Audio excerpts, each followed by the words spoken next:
Sorry, तुमची महत्वाची meeting झाली का? मी नंतर करते फोन.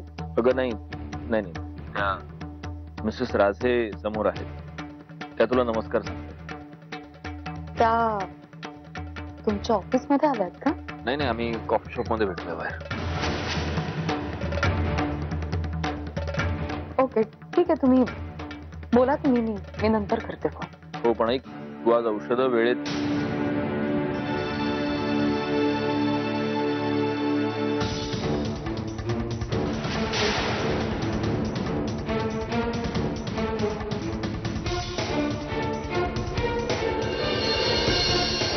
सॉरी, हे बघा, तुम्ही जी नावं सांगितली त्यातली 2-3 नावं तर नक्कीच रिलायबल आहेत. काय, शेवटी आमच्याच धंद्यातली माणसं आहेत, त्यांच्याबद्दल वाईट मी बोलणार. आता तुम्ही निर्णय घ्या, तुम्हाला कोणाबरोबर काम करायचं. माझा निर्णय, मला तुमच्या बरोबरच काम करायला आवडेल खरं तर.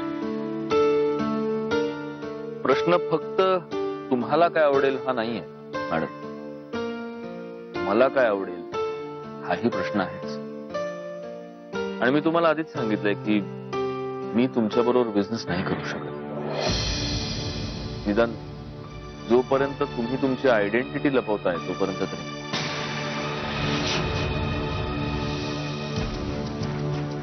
बरोबर आहे तुमचं, पण हे बघा, तुमची कारणं तुमच्याकडे असतील आणि ती व्हॅलिड असतील, मला त्याबद्दल काहीच म्हणणं नाही.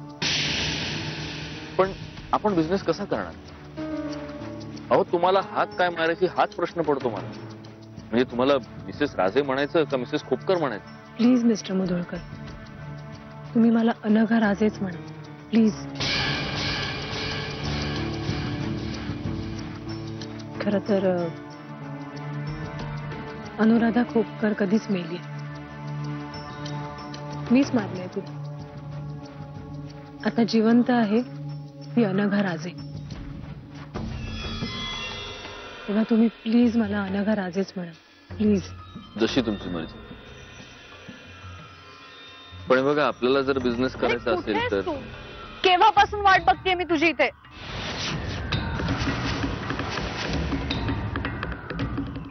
काय? घरी येऊ? ठीक आहे, आले. Excuse me. मिस्टर,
बोल.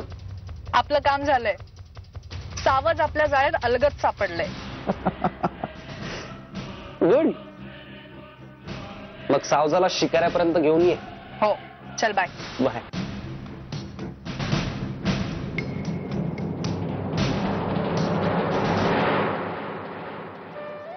मंजिरी, काय चाललंय?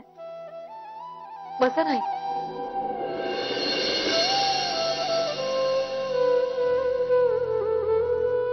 विहंगकडून मधुराची गुड न्यूज कळली हो.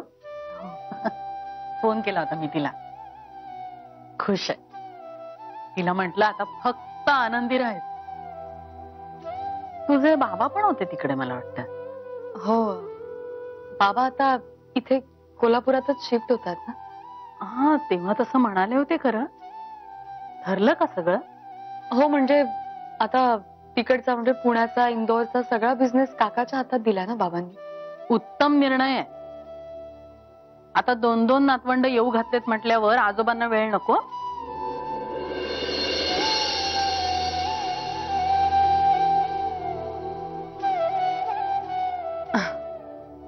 बघ काय सांगायला आले आणि काय बोलत बसले. मी जोबळेकर गुरुजींना फोन केला होता. त्यांना विचारलं काही शांत वगैरे असेल तर करून घेऊया. ते म्हणाले मला की मंजिरीची आणि सत्यजीतची पत्रिका बघतो आणि काय ते सांग. तुम्ही हे सगळं कशासाठी करताय आई? कशासाठी म्हणजे आपल्या बाजूनी शक्य होईल तोवर सगळं करून घ्यायचं. नंतर मनामध्ये शंकेची पाल चुकचुकायला नको. शेवटी काय सगळं त्याच्या इच्छेनुसारच होतं म्हणा. आणि हो आणखीन एक, संध्याकाळी रामाच्या देवळात जाऊन येणार. देवळाच्या वर्धापन दिनाचा सप्ताह चालू आहे. रामायणाचे पाठ चालू आहे. प्रियालाही घेऊन जाते सोबत. बघूया तिच्याशी बोलून तिच्या मनातलं काही जाणून घेता येतं का. नक्की काय चाललंय तिच्या मनात ते तरी कळेल. मंजिरी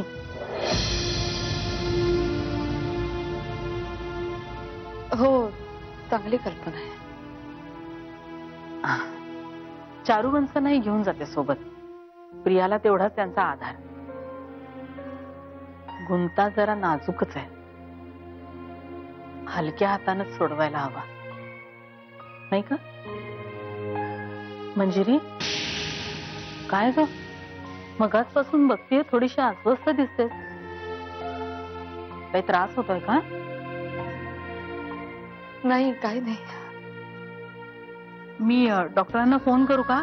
आपण बोलवून घेऊया त्यांना. आई नाही, नको. तुम्ही फक्त बसा ना माझ्याजवळ. काय ग?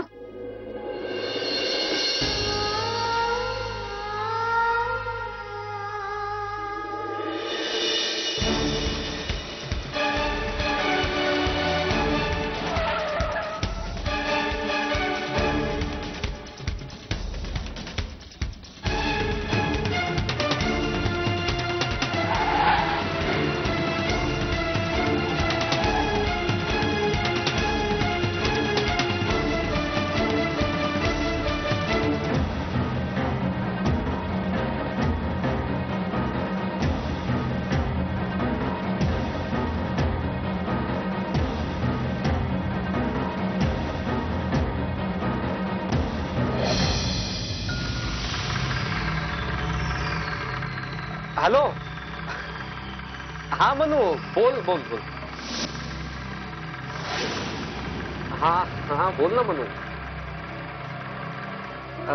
बर मनू ऐक ना, मी ना तुझ्याशी थोडं नंतर बोलतो. की नैना जाधव आली आहे मला भेटायला. काय? हो नंतर करतो मी तुझे. हो तर तू चिडू नकोस ना, मी करतो फोन नंतर. Okay bye. काय आयटम? हा तुला काय अक्कल नाही का ग? म्हणून एवढं समजावून सांगितलं होतं ना तुला, तरी टाळक्यात चिरत कसं नाही का तुझ्या? आता काय झालं तुला?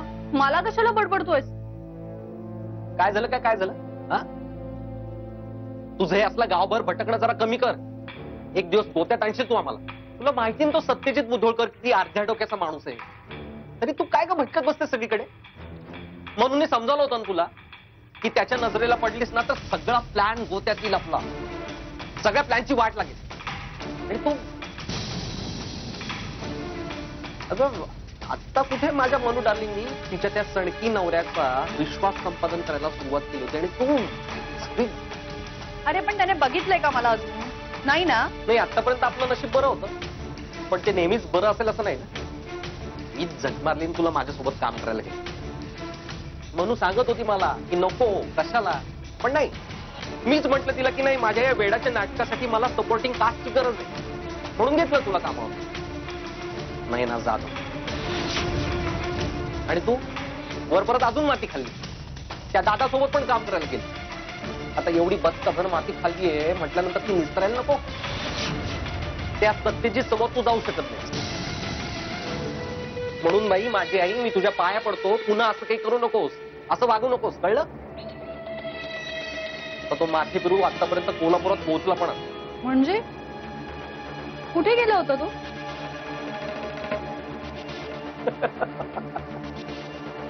दगडूशेठ हलवाईच्या दर्शनाला गेला होता पुण्याला, चालत चालत. मला मधूनच सांगितलं फोन करून. मला म्हणाली, सोना आता ना आपल्याला काही टेन्शन नाही, 2 दिवस काही ताप नाही आपल्याला, मस्त भेटता येईल आपल्याला. हे मस्त आहे ना तुमच्या दोघांचं. ती मंजिरी सत्यजितला वेडा बनवते आणि तू इथे वेड्याचं नाटक करतोयस. काय करणार, करावं लागतं ग. काय सॉलिड प्लॅन होता ना तुला माहिती. हा सगळा प्लॅन मंजिरीचा होता. कधी काळी आम्ही एकत्र कॉलेजमध्ये काम केलं होतं, एकांकिकांमध्ये अभिनय करायचो. त्या अभिनयाचा फायदा असा रिअल लाईफ मध्ये होतो. बरं आता टाइमपास पास झाला, काहीतरी गिळायला कर मला. हो,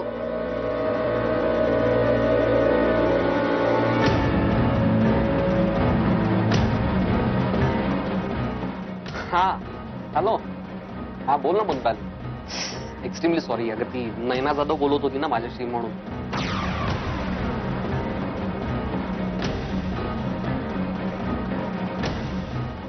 हा बोला ना नैना ताई, कशा आहात? मी मस्त. तुम्ही कशा आहात? मी पण मजेत. बोला ना, काही काम होतं का? नाही हो, सहजच फोन केला. रिकामीच बसले होते ना. तुम्हाला काही प्रॉब्लेम असेल तर मी नंतर फोन केला तर चालेल? अहो नाही काम होते हो मला. उलट बसून बसून कंटाळा आला म्हणून घरात चक्कर मारून आले. काम असलं तरी कंटाळा येतो. आराम तरी किती करणार ना. सॉरी ना म्हणू. हो ना, तो नसता ताप होऊन बसलाय डोक्याला. हो ग सोना, मी घेतोय माझी काळजी, तू नको काळजी करू तेवढी. हा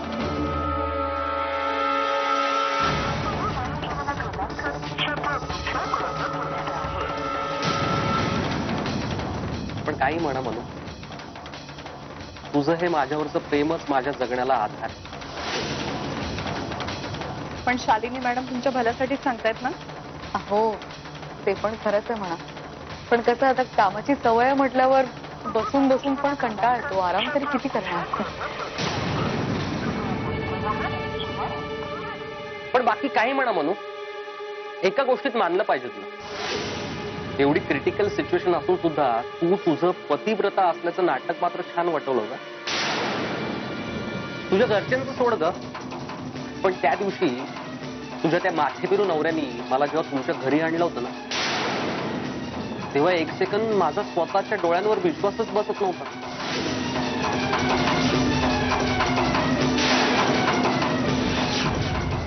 अगं तू इतकं घट्ट बेरिंग धरून ठेवलं होतं पतिव्रता असल्याचं. बरं, मिस्टर मुधोळकर आले का देवदर्शनाहून? हो आले ना, कालच आले. एक गोष्ट सांगू का, तुम्ही खूप भाग्यवान आहात की तुम्हाला मुधोळकरांसारखा नवरा मिळाला. नाहीये मंजिरी ताई, असं हसण्यावारी नेऊ नका. मी खरं तेच सांगते. भलेही मी मुधोळकरांना तुमच्यापेक्षा जास्त ओळखत नसले तरी 2-3 भेटीमध्ये मी त्यांचा स्वभाव ओळखलाय. एकंदरीत त्यांची पर्सनॅलिटी पाहताच असं वाटतं की ते थोडेसे रागीट आहेत, तापट आहेत. पण ते कितीही रागीट असले ना तरी तुमच्यावर खूप मनापासून प्रेम करतात ते. सॉरी हा मिसेस मुधोळकर, मी जरा जास्तच बोलले. तुम्हाला काही प्रॉब्लेम असेल तर मला स्पष्ट सांगा, मी नाही बोलणार. अहो नाही आणि असंही यांच्या बाबतीत बऱ्याच जणांचा असा समज होतो की हे खूप तापट आहेत, खूप कोपिष्ट आहेत. पण मुळात असं काही नाहीये. ते खूप चांगल्या मनाचे आहेत खरं तर.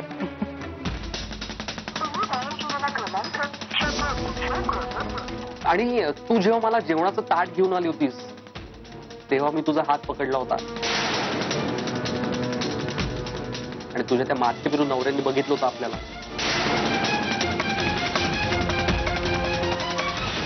नशीब आपलं की तू पाठमोरी होती, नाहीतर तुझे हावभाव कळले असते ना त्याला तर वाट लागली असते आपली.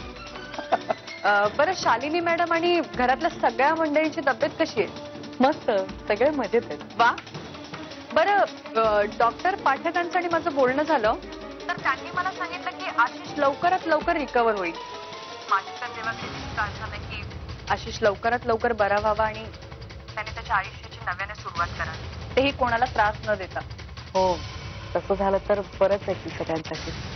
आणि हा, आपण फोनवर बोलत होतो तेव्हा त्यांनी बघितलं, मला पकडलं. तेव्हाची तुझी ती फोनची आयडिया मात्र बेस्ट होती. हॅलो मंजिरी, मंजिरी मला मारू नको.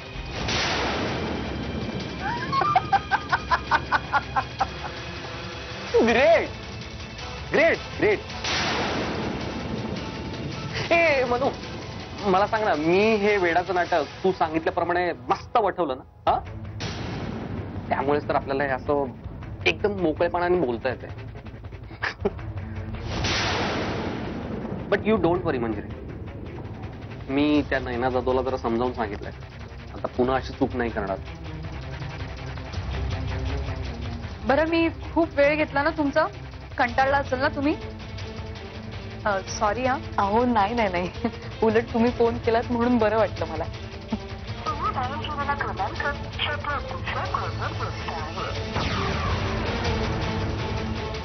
आणि असं अधूनमधून फोन करत चला, मी करत जाईन तुम्हाला फोन. नक्की. ठेवते. बाय. Okay, bye bye.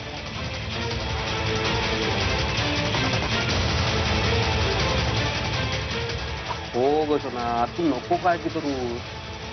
नाही येणार तुझ्या नवऱ्याला शंका.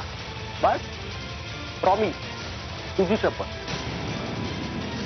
पण ऐक ना बोलू, आपण आहे ना असं नेहमी भेटत जाऊया ना, म्हणजे इतर वेळी भेटतो ना आपण मध्ये मध्ये, तसं चालेल? आणि काय आहे ना बोलू, असा स्ट्रेट वे पंगा घेण्यापेक्षा हा असा सेफ गेम खेळलेला कधी चांगला नाही. ते म्हणून ऐक ना, आय लव्ह यू म्हण ना, I love you. Hello Manjiri,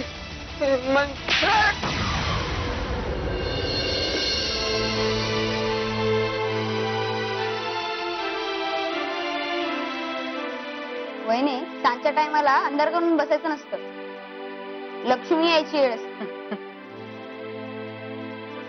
आणि हे तुला कोणी सांगितलं? तूच. छान. आणि हे तू मलाच सांगतोय? गंमत केली. आता कोणी नाही ना वहिनी घरात? का रे, असतील ना. नेत्रा वहिनी असतील, गौरांग भाऊजी असतील, किंवा मग आजी असतील. नाही, गौरांग दादा दुपारीच बाहेर गेला. नेत्रा वहिनी शेजारच्या देशमुख काकूंकडे गेली. मग आजी असतील. ती माग बागेत गेली. तुळशीचं देठ टाकलंय मागे सुखाया, ते काढायला गेली होती. मला बी बोलवत होती. मग तू का नाही गेला? मला कंटाळा येतो ते देठ उचलायला. त्याला देठ नाही, त्याला मंजिरी म्हणाय. तेच काय ते. वहिनी, मजा आहे ना? तुझं नाव बी मंजिरी आणि त्या तुळशीचं बी नाव मंजिरी. वा, हुशार आहे. लहानपणापासून. काय रे, तुझा चेंडू त्याच्यासोबत खेळत नाही आजकाल? हातात दिसतच नाही.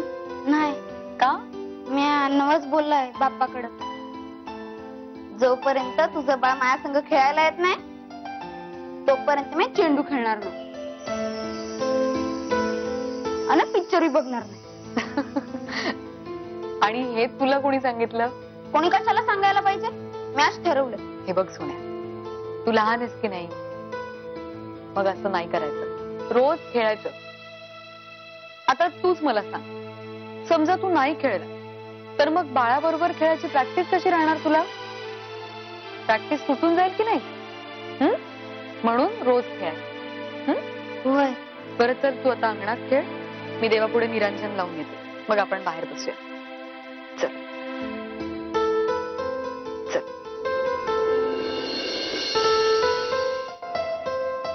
वहिनी, मी आज जातो खेळायला. हो. अरे,